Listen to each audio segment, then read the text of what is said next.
नसरुल्ला गडानी जे क़त्ल खां पोइ पहिरियों शख़्स मुंहिंजे साम्हूं आयो जंहिं अमली हिकिड़ो क़दम खयो, जंहिं चयो त मां नसरुल्ला जो केस मुफ़्त में विढ़ण जे लाइ तयारु आहियां जेकॾहिं हुन जा मालिक मूंखे इजाज़त ॾियनि त।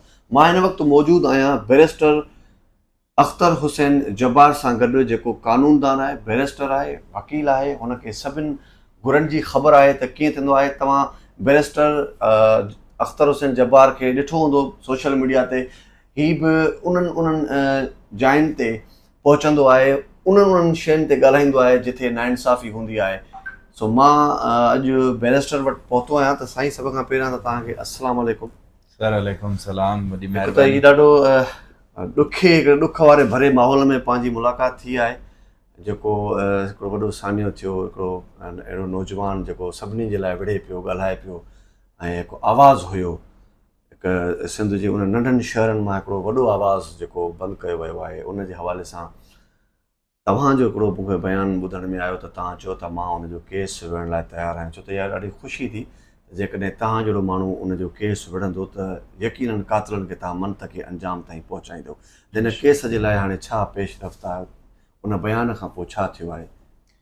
मुंहिंजो राब्तो थियो आहे मालिकनि सां ऐं उन्हनि सां ॻाल्हियूं हलनि थियूं।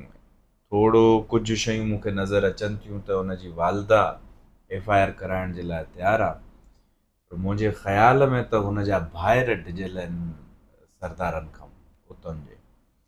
कल्ह बि जेको थियो आहे त उहो इहो थियो आहे, या कल्ह या टियों ॾींहुं जॾहिं हुनजी वालदा थाणे ते आई FIR कराइण, उते हिननि मूंसां ॻाल्हायो। त हिन सां गॾु आहे शींहं समय जो साहिबु, शायदि उहो दोस्त आहे नसरुल्ला गडाणी जो, उन बि ॻाल्हायो, हिन जे घर वारनि बि ॻाल्हायो। त मां उन्हनि खे ॿुधायुमि त बाबा, जेका हक़ीक़त आहे FIR ईअं थींदी त पोइ जेको आहे केस खटण जा चांसिस वधीक।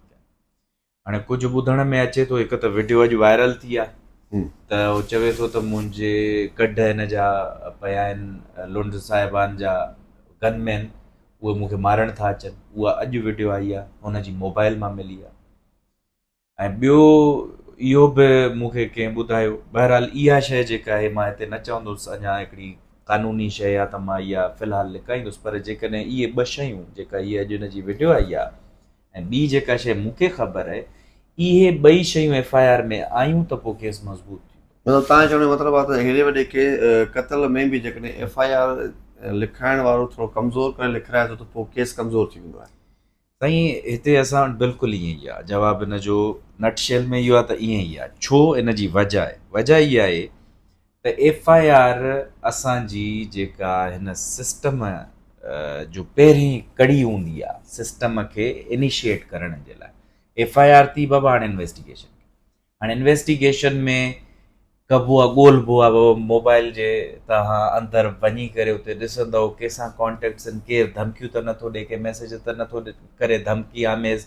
वरी उन खां पोइ उन्हनि सां ॻाल्हाए ॾिसंदव, उन्हनि जा बयान वठंदव, उन खां पोइ CDR मिलाईंदव, ॿिन्हिनि जी त उते मौक़े जे वक़्तु मौजूदु हुया न हुआ। उन खां पोइ फॉरेंसिक्स थींदियूं आहिनि फ़ोन जूं।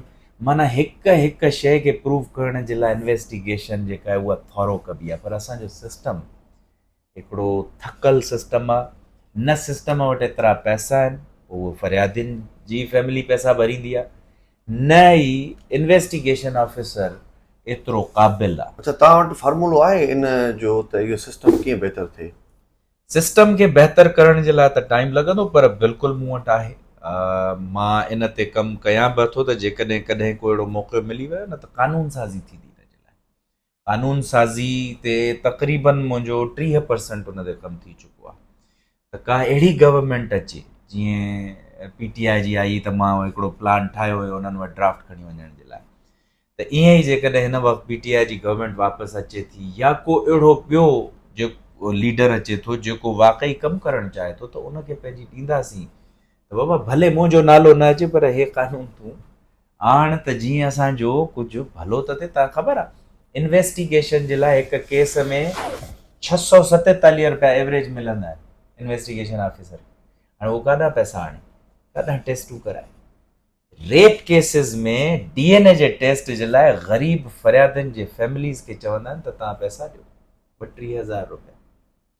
कीअं थिए सिस्टम नेट आख़िर? इन जो सॼो प्रोसीजर जेको आहे उहो कीअं मटिजे, पुलिस रूल्स कीअं मटिजनि, इन्वेस्टिगेशन सिस्टम कीअं मटिजे, क्रिमिनल प्रोसीजर कोड में कहिड़ियूं तब्दीलियूं अचणु खपनि, मैजिस्ट्रेट्स खे टाइम लाइन कहिड़ी हुजे ऐं उहे केतिरे अरसे में फ़ैसिलो कनि, मैनेजमेंट कीअं कनि, इहो सॼो मां वटि 30% फ़िलहालु कमु थियल आहे। अच्छा, तव्हां सां उन खां पोइ कंहिं राब्तो उन्हनि जे मालिकनि जा, जीअं हुनजी जेका वालदा वई हुई FIR कटाइण, त उन्हनि सां को राब्तो थियो आहे, या तव्हां छा था सम्झो त इन जो नतीजो किथे पहुचंदो पंहिंजे एक्सपीरियंस मुताबिक़? ॾिसो, हाणे ॻाल्हि इहा आहे त हमेशह सरदारनि माण्हू मारे पोइ पंहिंजा ई माण्हू अंदरि फ़रियादियुनि वटि छॾे करे केस जो मोहकारो खानो ख़राबु करे छॾियो आहे। तव्हां नाज़िम जोखे वारे में ॾिठो छा थियो। हे त खणी उमे रुबाब पाण हिकिड़ी पढ़ी लिखी सुलझियल छोकिरी हुई, हुनजी फैमिली पढ़ी लिखी आहे, त उहे अची करे बीह बि रहिया, कंहिंजे डटनि सटनि में बि न आया, केस पंहिंजो ठाहे करे मज़बूती सां बीह रहिया। हाणे हे वेचारा ग़रीब, एतिरी पढ़ाई लिखाई कोन्हे, ॿियो डिॼनि परेशान अलॻि सां थियनि, त हाणे इन्हनि जे विच में माण्हू बि घिरी आया आहिनि। त हाणे जीअं ॿुधायोसांव त हुनजी अमड़ खे थाणे तां वठी हिते माफ़ु कजो, मां तव्हां खां हिकिड़ो सुवालु इहो पुछंदुसि त तव्हां कानूनदान आहियो। हिकिड़ो त थींदो आहे भई मुंहिंजो भाउ मरियो या मुंहिंजो पीउ मरियो, कंहिं मारियो, हाणे सॼो मुंहिंजे हथ में आहे त मां कुझु माफ़ु कयां या लिखां, त छा रियासत जो पंहिंजो उनजो को अमल दख़ल न आहे छा, त उन्हनि जी रियासत में ज़ुल्म थो थिए, खून थो थिए? हा, उनजी पंहिंजे का आहे कानून ईअं कोन्हे? ईअं भई आहे। तव्हां बि ठीकु आहे, भली माफ़ु कयां, छा असांजे मुल्क में असांजे कानून जे मुताबिक़ हा, हिनखे सज़ा मिलणु घुरिजे? हाणे जेके उनजे लाइ कुझु तव्हांजे लाइ दोस्त? हा, कानून असुल में हिन में मसइलो अची वञे थो इस्लाम जो, छो जो इस्लाम जे अंदरि मुआफ़ीअ जी इजाज़त आहे। इस्लाम में त हथु कटण जी इजाज़त आहे, मूंखे यादि ई न आहे त कंहिंजो हथु कटियो हुजे साईं। बहितरीनु सवालु आहे। इन ते जॾहिं इहा शइ खणिजे, हाणे जीअं मौज़िब मुल्कनि में छा थींदो आहे, ख़ैर मौज़िब त नाले जा आहिनि, पर इन्हनि मुल्कनि में छा थींदो आहे त स्टेट पंहिंजो पाण ते खणंदी आहे त हे क्राइम मुंहिंजे अगेंस्ट थियो आहे, ऐं जेको विक्टिम हूंदो आहे, विक्टिम जी फैमिली हूंदी आहे, उन्हनि खे चवंदा तव्हां वधि में वधि गवाह थींदव, फरियादी मां आहियां। हिते असांखे चवंदा आहिनि साईं मालिक नथा कराइनि न, फरियादी उहे थियनि न। त इहो सिस्टम जो बिल्कुलु इहो मटिजणु ज़रूरु खपे, स्टेट खे पाण ते खणणु खपे। हालांकि असां हिकिड़ी शइ लिखंदा बि इहा आहियूं केस में, स्टेट वर्सेस फलाणो। हाणे जॾहिं लिखो स्टेट वर्सेस फलाणो, कानून एक्टिव थियो हुयो जॾहिं शाहरुख जतोई वारो मामिलो तव्हांखे ख़बर हुजे, जॾहिं उहो थियो हुयो त मालिकनि पैसा बि वरिता, लिखी बि ॾिनो, माफ़ बि कयो, सभु कुझु थियो, हुन खां पोइ स्टेट छॾे कोन पई। हा, इन में ॿ शयूं, हिकिड़ा हूंदा आहिनि असां वटि कंपाउंडेबल ऑफेंसिस ऐं ॿिया हूंदा आहिनि नॉन कंपाउंडेबल। कंपाउंडेबल माना कॉम्प्रोमाइज़ेबल, जंहिंमें कॉम्प्रोमाइज़ थी सघे, माना जंहिंमें माफ़ु करे त उहा जान छुटी वञे। ॿिया हूंदा आहिनि नॉन कंपाउंडेबल। जेको ATC जो ऑफेंस आहे, एंटी टेररिस्ट कोर्ट जो ऑफेंस आहे, उहो नॉन कंपाउंडेबल। उनजे करे इहो जेको आहे ATC में थियो हुयो, इहा FIR उन ते थी, त उनजे करे सुप्रीम कोर्ट हिन में सो मोटो वठी करे ऐं मुदाख़लत कई। पर ईअं आहे त काफ़ी नॉन कंपाउंडेबल ऑफेंसिस में बि काफ़ी जॻहुनि ते सुप्रीम कोर्ट या हाई कोर्ट छॾे ॾींदी आहे जे कॉम्प्रोमाइज़ थी वियो आहे त। पर अगेन इहो डिस्क्रेशन वरी पोइ कोर्टनि जे मथां। तव्हांखे काफ़ी दफ़ा ॾिठो आहे त फील थियो आहे त ईअं तव्हांखे माना हिन ग़लति सिस्टम ते काफ़ी गुस्सो ईंदो आहे, ऐं अव्हां जूं कुझु जेके स्पीचिस ॿुधियूं आहिनि, सो इन हवाले सां बि तव्हां खां थोरो कुझु पुछिणो हुयो, पर टाइम तमामु असां वटि घटि आहे। सो हाणे फाइनली त तव्हां पंहिंजे हिसाब सां, जेको तव्हां एज़ अ शहरी बि आहियो ऐं हिकु कानूनदान बि आहियो, फाइनली अवाम खे कुझु ॿुधाईंदव त तव्हां हाणे इन केस में छा करण वारा आहियो? जेको माना सभ खां पहिरियां त मां इहो थो चाहियां त हीअ अवाम जीअं तरीक़े सां निकिती आहे न, ईअं ॿाहिरि निकिरे। केस हिन वक़्त ताईं मूं वटि आयो कोन्हे, मां हुननि सां राब्ते में ज़रूरु आहियां, पर केस हिन वक़्त ताईं मुंहिंजे हथ में कोन्हे। ऐं इन जेको हथ न आयो आहे मुंहिंजे में, इन जो वॾो में वॾो रीज़न आहे त उते जेके इन्हनि जेके लुंड सरदारनि जा माण्हू छॾियल आहिनि, उहे इहो नथा चाहिनि त इहो केस हिन पासे अचे। जेकॾहिं मूं वटि अची वियो त पोइ ख़रीद न करे सघंदा। असुलु मसइलो इहो। हाणे माण्हुनि खे छा करणु खपे? ॾिसो, असां हमेशह वॾेरनि जे ख़िलाफ़ु, हिननि हुननि जे ख़िलाफ़ु धरणा त हणंदा आहियूं।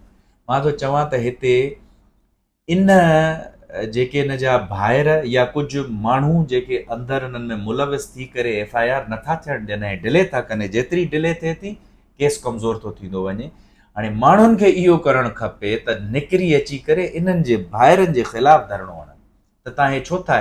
नसुरला हुननि जो भाउ न आहे, नसुरला हुननि जी औलाद न आहे, नसुरला हाणे थी वई आहे सिंध जी मिल्कियत, पाकिस्तान जी मिल्कियत, हाणे हीअ असांजी मिल्कियत आहे।